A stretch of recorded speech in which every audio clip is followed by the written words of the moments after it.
Welcome, everyone. My name is Michelle Tracy Berger, and I'm delighted to welcome you here today for a reading from the recent collection called Feminine Rising, Voices of Power and Invisibility, edited by Andrea Fekete and Lara Lillibridge, published by Sinrin Press. This book grew out of a very organic process of wanting to harness women's stories, women's relationships with others and themselves. In a moment, you're going to hear from the people assembled here, the contributors to the anthology, and they're going to read for you today. But I wanted to take a moment and just read a little bit from the editor's introduction so you have a sense of the scope of the book. And Andrea and Lara both have introductions, and I'm just going to read a small part from Andrea's. So she says, a specific event led to the inspiration for this book. I experienced a traumatic event in 2014, another one related to my gender. I felt silenced. Angry, I worked with a West Virginia delegate attempting to pass a bill to protect women in domestic violence situations. As an undergrad, I co-founded the Women's Studies Student Association under Dr. Haddock's advisory. I had a modest list of achievements related to serving or bringing justice to women and girls, and each achievement helped me heal. But this time, I was fed up. I obsessed for a month, wondering where I could put this specific anger. How could I use it to serve women and girls? Service heals. I remembered how growing up, the only time I felt heard, the only time I felt like I mattered was when I was sharing a story. But I felt my voice was too small by itself to liberate me this time. What if, I asked myself, what if I helped women all over the nation, maybe even the world, share their own stories? If I give them a platform, will the giver and receiver of the story be empowered? Yes, what a lofty goal. So she goes on to say, we asked women to tell us what this book would be, and they did. Our questions were broad. We wanted contributors to decide which topics were relevant to their lives and not assign relevance. Our website asked contributors to answer these questions. Are there moments in your life when your femaleness was a source of power or hardship? When does your voice ring its clearest? When have you been silenced? We asked for work from women of all ages, races, nationalities, and religions. The manuscript includes 75 poems and 23 essays. Topics include women's rites of passage, sexuality, birth stories, women as protector, survival of oppression and violence, the female body, gender roles, women in the workplace, ethnicity, and ancestry. And then in Lara's introduction, she says, after talking in the beginning of her introduction about not identifying really as a feminist or with certain women's issues when she was young, how she came through that process and why this book was important to her. So she says, working on this collection allowed me to focus my attention on the female experience, not from an academic, distance perspective, but by listening to female voices in their own words. Some of the essays are humorous, some heartbreaking. Each speaks to an aspect of femininity in an authentic and unique way. Some of the writers have published extensively. For others, this is their first published essay or poem. Placed together in one grouping, their power is unmistakable. So now I turn it over to several of the contributors.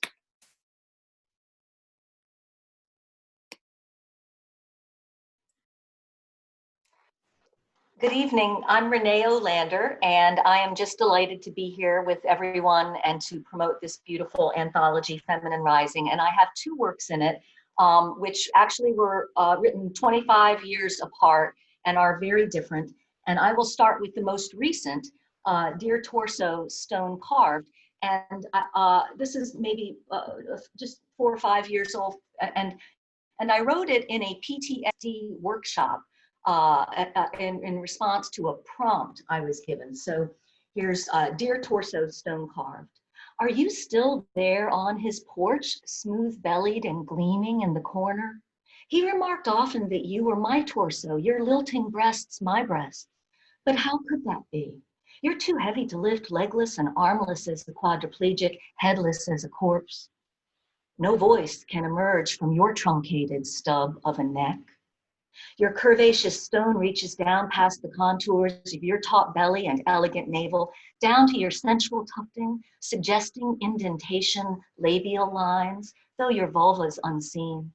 Of course, you see nothing, eyeless as you are, can't tell that only these pleasing parts, your breasts and sex, are whole, everything else truncated. It always caused me drag that he didn't honor you with a solid stand, a table, or even a cinder block underneath, the least one might do for one so amputated, whose undeniable beauty sunk just below dick level, a veritable bonsai next to his strapping 6'6". But I never said, didn't speak up on your faceless behalf. Why was that? Or am I misremembering now, after the centuries since you first appeared? In fact, perhaps I asked early on repeatedly about his plans to place something beneath you, something simple and stable, not a pedestal for Pete's sake. And he said I just complained, called me a nag. He could be so insulting and angry, sometimes scary. If you had a tongue, you might ask, how did the porn creep in? It started with a Valentine or two, then videos. Previous girlfriends loved it, he said. Was I to be a prude? I didn't say early on that I could see chafing on the actor's skin, my eyesight better than his, or that I'd read disturbing reports about the industry filled with runaways. Turned out he has a closet full of DVDs, some he proudly declared were female-friendly. He queued up his favorite scenes so they exploded onto the scene as soon as I entered his apartment, and then he expected me to perform. So awkward. Then I felt as if I'd be a hypocrite to speak up and change course. I worried he'd dump me. Good grief. Sure, we had chemistry, but in hindsight, I can see how his rock stardom and smooth tongue made me dumb. Mom used to say, you can't be a rug if you don't lie down. Regrets abound, dear torso. I wonder now, given climate change, sea level rise, and such a bitter winter, are you still out there, so vulnerable, as if struggling for a little dignity? If I had to do it over, I'd figure some way to smuggle you away when he wasn't paying attention, which of course was most of the time. I'd give you shelter, do my best at love and respect, but it's too late. I'll just have to do better by other sisters in the future. Sincerely, his ancient, recent romance. I meant to say also that I can be found, that my most recent collection, American Dangerous, both of these works are in this, and I can be found on Amazon or at Backlash Press, which is based in East Sussex, England, which produced American Dangerous, or on Facebook. The Apparatus of the Dark. This poem is inspired partly by the great Emily Dickinson's little poem that begins, "The lightning is a yellow fork from Tables in the Sky by inadvertent fingers dropped." I won't tell you the whole thing. It has a little epigraph, notes to myself on longevity after a lightning storm on the beach. 1. You can touch, Mama said. She placed my palm on her stretched skin. She pulled my head close so I heard, a child. I squelched my urge to recoil from ripe motion there in my mother. I searched for the door. She said doctors would open. Afterward, after prayers with her, I lay in the night straining for a sense of origin, a point like a faraway star I came from. 2. Imagine atoms and clusters of cells driven to grow like banks of clouds. 3. My mother conceived 7 lives. 5 survived, 1 miscarried, 1 died a few hours after birth. Mama buried a life alone, and Dad sailed home from Korea. Next, I slid, premature, twice declared dead, packed in ice till I shrieked my lungs alive. 4. Mama's body burned. Her ashes went to sea. Our last touch, my lips brushed her forehead, cool as shaded clay. 5. This evening I went out for broken silver, beyond sailing scuds at dusk and high tide. Bitter air came from somewhere, something tossed up inadvertent. Soon I'll burrow in bed and seek childhood dreams where palm fronds were God's fingers touching down. I'll study markings, sacred, scared, how moon rims dip past sight. Thank you.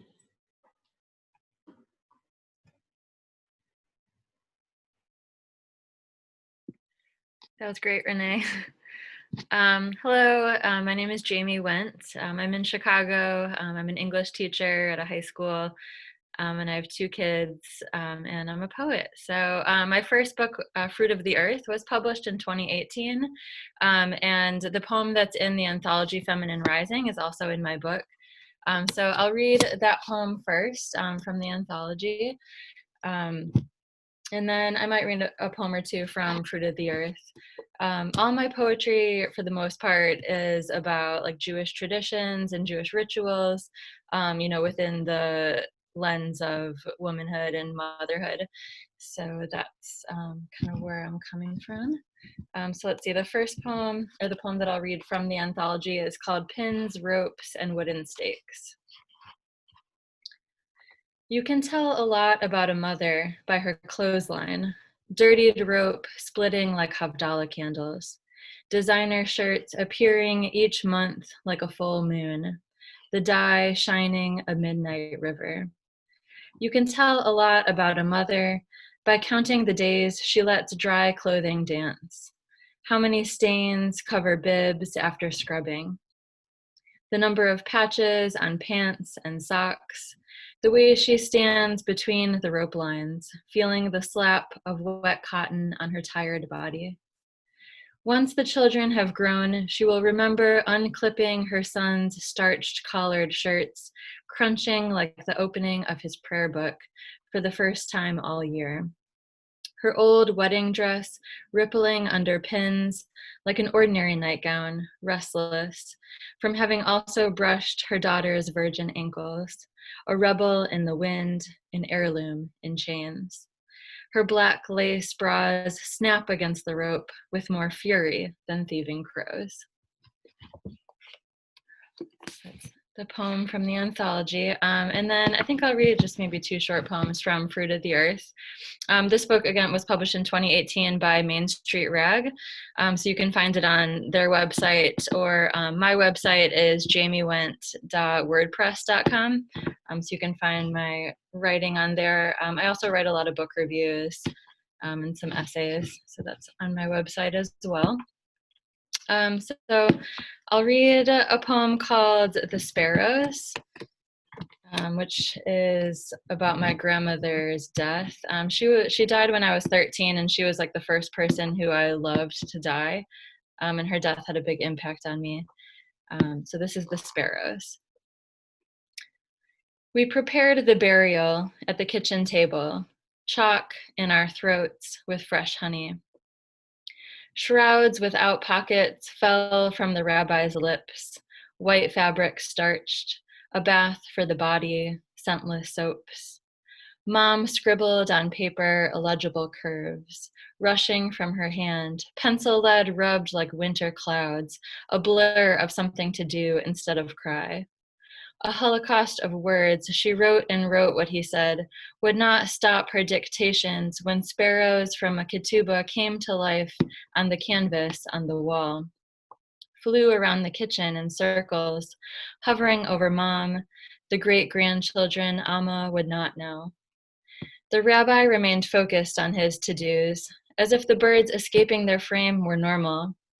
Little white shrouds on a kitchen table, nothing out of the ordinary. Like a mother writing the wrong way on lined paper in the middle of the afternoon that was evening gray and cold. Anticipating the entrance of Elijah, his saving, the saving from ourselves, our need. And then I'll just read one more from Fruit of the Earth. This poem is called To Emma Lazarus. She's one of my favorite poets, most famous for the New Colossus, which is on the Statue of Liberty, which is about welcoming immigrants. So this poem, actually, I took a lot of lines from the New Colossus, or phrases, and if you were looking at the poem, you'd see them in italics, but they're kind of incorporated within here. Emma Lazarus was Jewish, and she wrote a lot about welcoming immigrants, specifically who were fleeing Russia from the pogroms at the time that she was writing, which is my family's history. So that's kind of incorporated in here. To Emma Lazarus. Being Jewish at the hook of the 20th century was wretched refuse, homeless. Or were you just referring to their gray, sunken eyes, the spoons they carried to eat the earth, to prosper and forget? Liberty's tough face never smiled above that scrunched sleeve. You know that Miriam and her women sang just as loud, as strong, as tired, as poor as your poetic huddled masses, their bodies the same boxed luggage. But you were wrong about the golden door. Family names were altered, then forgotten. As the colossal door slammed shut, the sounds of Yiddish, of names past. Your mother of exiles, more like Rhodes or a Greek goddess than you admit, is everything gold and calf they were commanded not to bow down to, standing idly by, mild-eyed, like God during a pogrom. This patriotic woman does not even pretend to kiss the sky, to offer a penny. Her eyes scratched by hail and rain, unknowing, indifferent, like the land. Thank you.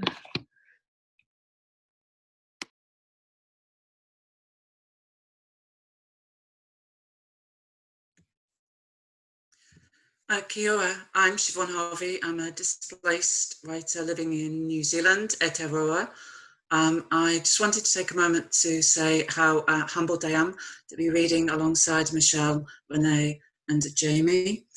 You can find me in Cloud Boy, which is published by Otago University Press, and it won the Kathleen Grattan Award for Poetry, which is New Zealand's richest poetry prize, and it talks about the journey of a mother and her son through autism and his first years into school and education.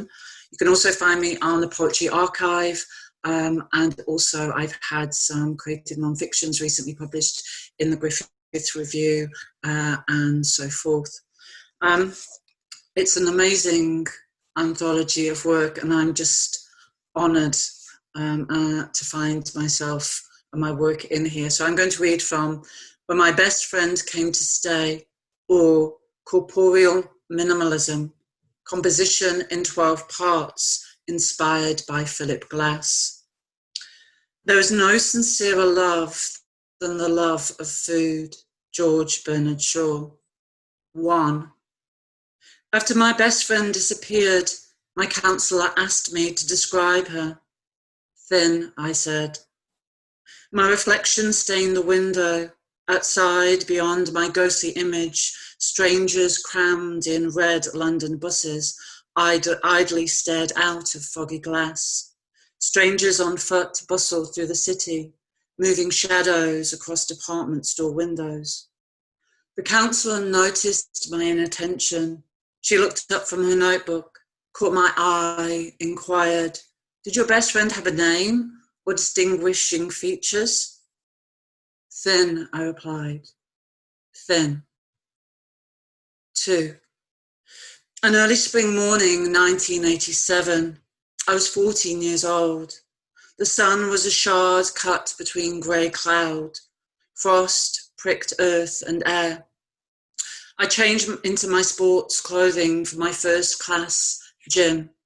When I ran onto the field, a girl from a remedial class, Billy Harper, pointed at me and brayed, "Fat features." Like many caught on the cusp of puberty, I carried puppy fat on my jowls and cheeks. It's towards this commonplace misfortune that Billy, directed her cruel intent. Girls peeked at her, huddled and gossiping. They could have joined in. They could have cackled and finger-pointed and sneered, but they chose not to.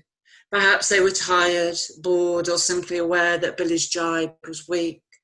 After all, it carried little of the bile and barb prepubescent children traditionally throw at each other, such as dumb, weirdo. And yet, my best friend, hidden perhaps behind a slight trunked poplar nearby, witnessed the slur, felt my jag of pain, and knew she could offer me her secret companionship and solace. 3. The day after Billy's taunt, my best friend arrived on my doorstep. I was in the kitchen alone, cooking boiled potatoes, tinned carrots, and fish fingers for my absent family. There was something about the kitchen, its steam, fire, and stricture, and about the abandonment of my chore.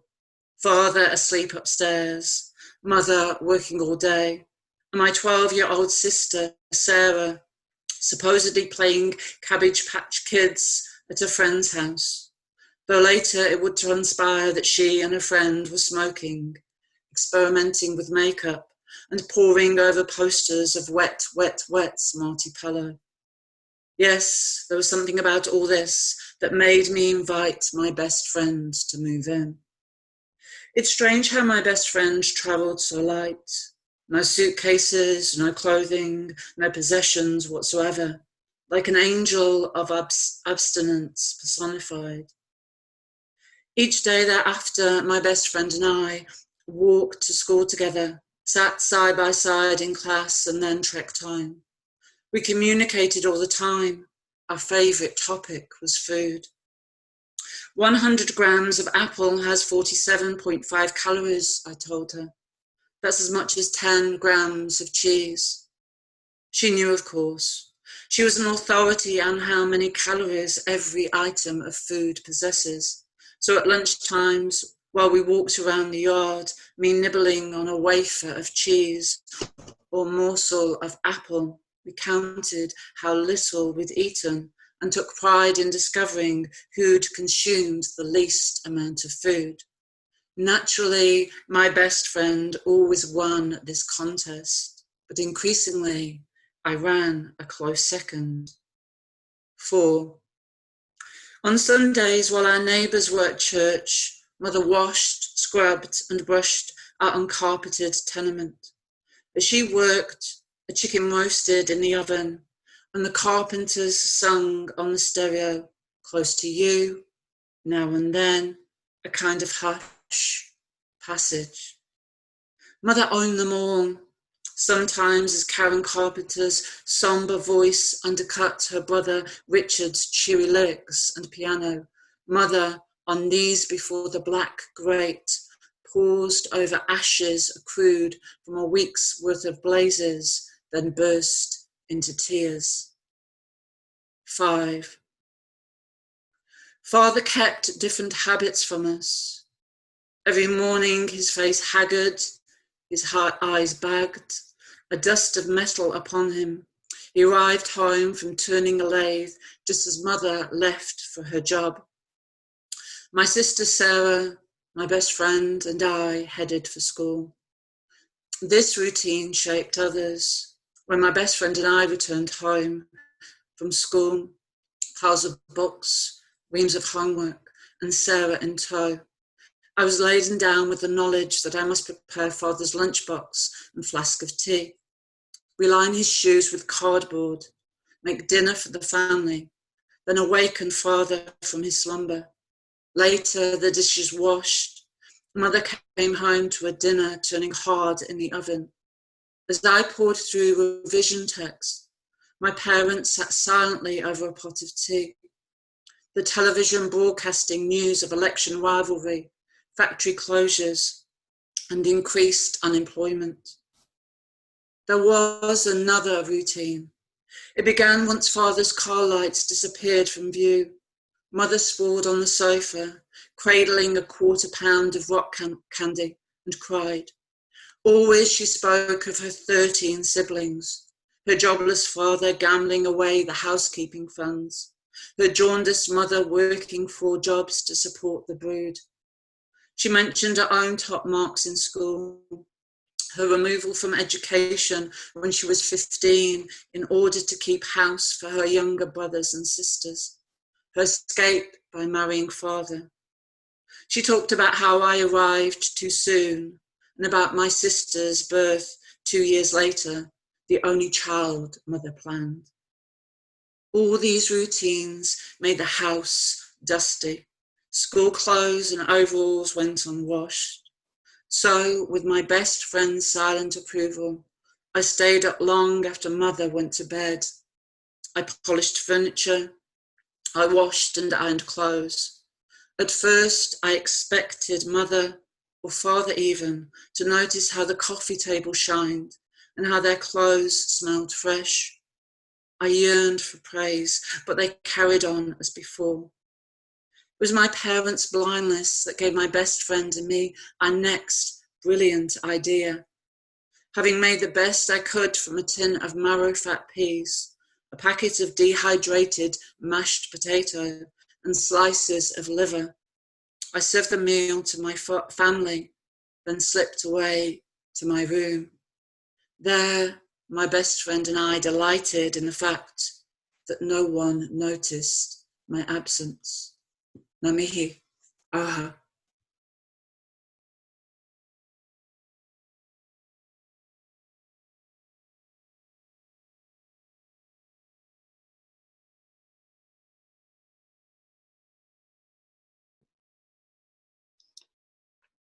It's just an honor to read with all of you.